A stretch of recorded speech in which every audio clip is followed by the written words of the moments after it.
دن کے 11 بجے ہیں۔ السلام علیکم، یہ ریڈیو پاکستان ہے۔ سونیا عدنان سے خبریں سنیے۔ پہلے اہم خبروں کا خلاصہ۔ نائب وزیر اعظم نے بجلی کی تقسیم کار کمپنیوں کی نجکاری کے عمل میں شفافیت یقینی بنانے کی ہدایت کی ہے۔ خصوصی سرمایہ کاری سہولت کونسل کی معاونت سے گزشتہ 3 برسوں کے دوران کاروبار دوست ماحول کو فروغ حاصل ہوا ہے۔ افغانستان میں طالبان رجیم کے تحت انسانی بحران بدستور شدت اختیار کرتا جا رہا ہے۔ پاکستان کی عائشہ بلوچ نے سری لنکا میں ایشیائی کھیلوں کی ریسلنگ فائنل میں بھارتی حریف کو شکست دے دی۔ اب خبریں تفصیل کے ساتھ۔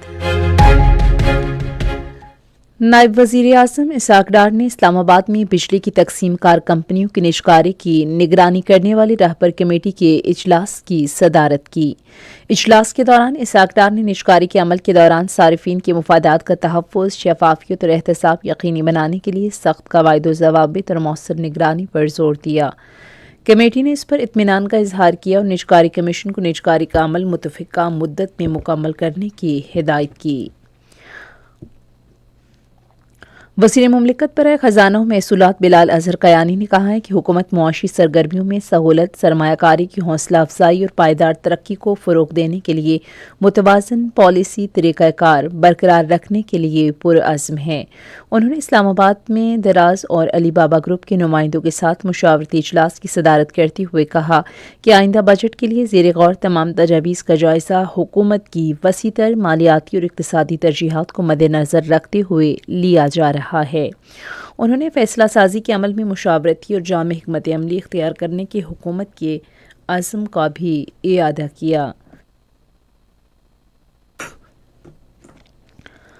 حکومت نے پیٹرول کی قیمت میں 4 روپے فی لیٹر کمی کر دی ہے، جبکہ ہائی سپیڈ ڈیزل کی موجودہ قیمت برقرار رکھی گئی ہے۔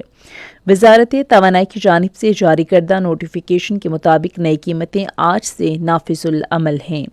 نئے نرخوں کے تحت پیٹرول کی قیمت 381 روپے 78 پیسے فی لیٹر سے کم کر کے 377 روپے 78 پیسے فی لیٹر مقرر کی گئی ہے، جبکہ ہائی سپیڈ ڈیزل کی قیمت 380 روپے 78 پیسے فی لیٹر برقرار رہے گی۔ خصوصی سرمایہ کاری سہولت کونسل کی معاونت سے گزشتہ 3 برسوں میں آئی ٹی اور فری لانسنگ کے شعبے کے لیے کاروبار دوست ماحول اور ریگولیٹری سہولتوں کو فروغ حاصل ہوا ہے۔ ایس آئی ایف سی کی معاونت سے ایکسپورٹرز اسپلائڈ فارن کرنسی اکاؤنٹس میں رقوم برقرار رکھنے کی حد سے 35 سے 50% تک بڑھائی گئی ہے۔ فارن کرنسی اکاؤنٹ پر ریگولیٹری پابندیوں میں نرمی اور خصوصی ڈیبٹ کارڈز کے اجرا سے عالمی ادائیگیاں آسان بنائی گئی ہیں۔ فری لانسرز کے لیے بینکاری کا نیا لاہے عمل متعارف کراتے ہوئے بینکاری سہولتوں اور اکاؤنٹ کھولنے کا عمل آسان بنایا گیا ہے۔ رواں مالی سال کے پہلے 10 ماہ میں پاکستانی فری لانسرز کی برآمدنی 95 کروڑ 90 لاکھ ڈالر تک پہنچ چکی ہے۔ اقوام متحدہ میں پاکستان کے مستقل مندوب عاصم افتخار احمد نے اقوام متحدہ کے امن دستوں کے عالمی دن کے موقع پر اقوام متحدہ میں ایک تقریب میں پاکستان کی نمائندگی کی۔ تقریب میں پوری دنیا میں امن دستوں کی بہادری، خدمات اور قربانیوں کو سراہا گیا۔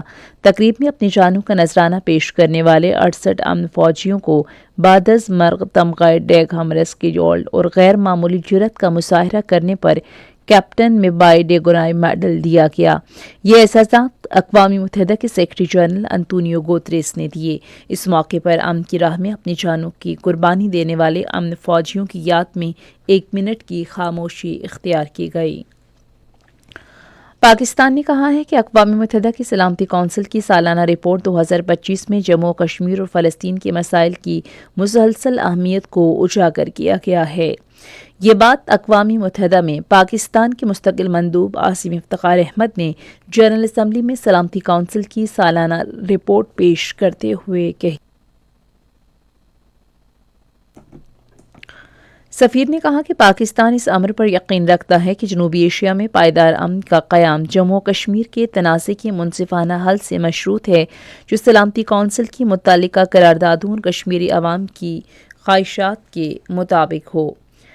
عاصم افتخار احمد نے فلسطینی عوام کے حق خود ارادیت 1967 سے قبل کی سرحدوں کی بنیاد پر ایک آزاد، قابل عمل اور جغرافیائی طور پر متصل فلسطینی ریاست کے قیام اور القدس شریف کو اس کا دارالحکومت تسلیم کرنے کے لیے پاکستان کی غیر متزلزل حمایت کا اعادہ کیا۔ افغان طالبان رجیم میں افغانستان میں انسانی بحران مزید شدت اختیار کر رہا ہے۔ ناروے کی ریفیوجی کونسل کی تازہ ترین رپورٹ کے مطابق افغانستان کی تقریباً نصف آبادی کو امداد کی ضرورت ہے، جبکہ تقریباً 40 لاکھ بچے غذائی قلت کا شکار ہیں۔ رپورٹ میں کہا گیا ہے کہ قابض طالبان رجیم میں 400 سے زائد صحت کے ادارے بند کر دیے گئے ہیں، جس سے لاکھوں لوگ علاج کی بنیادی سہولیات سے محروم ہیں۔ پاکستان کی عائشہ بلوچ نے سری لنکا میں جاری ایشین گیمز 2026 کے ریسلنگ فائنل میں بھارتی حریف کو شکست دے کر گولڈ میڈل اپنے نام کر لیا۔ فائنل مقابلے میں عائشہ بلوچ کی تکنیکی برتری نمایاں رہی اور بھارتی ریسلر ان کے مؤثر کھیل کا مقابلہ نہ کر سکی۔ عائشہ بلوچ نے وکٹری پوڈیم پر پاکستان کا سبز ہلالی پرچم لہرایا۔